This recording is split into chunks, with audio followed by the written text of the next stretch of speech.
भंडाऱ्यातून एक धक्कादायक बातमी समोर येत आहे. ती म्हणजे भंडारा जिल्ह्यातील तुमसर शहरातून एक मोठी कारवाई समोर आली आहे. प्रभाव लॉजवर सुरू असलेल्या कथित वेश्या व्यवसाय रॅकेटचा पोलिसांनी पर्दाफाश केला आहे. गोपनीय माहितीच्या आधारे 3 ऑगस्ट 2026 रोजी पोलीस ठाणे तुमसर आणि अनैतिक मानवी वाहतूक प्रतिबंध कक्षाच्या पथकाने संयुक्त छापा टाकला.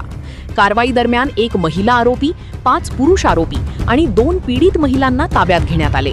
पीडित महिलांची वैद्यकीय तपासणी करून त्यांना त्यांच्या नातेवाईकांच्या ताब्यात देण्यात आले. तर आरोपींविरुद्ध अनैतिक मानवी व्यापार प्रतिबंध अधिनियम 1956 अंतर्गत कलम 3, 4 आणि 5 नुसार तुमसर पोलीस ठाण्यात गुन्हा दाखल करण्यात आला आहे.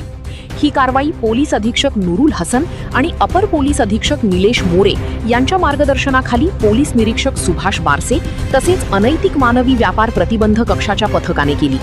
अधिकृत तपास सुरू असून या प्रकरणात पुढील कारवाई पोलिसांकडून सुरू आहे. अशाच विश्वासार्ह आणि ताज्या बातम्यांसाठी आकाश न्यूज नेटवर्कला सबस्क्राईब करा.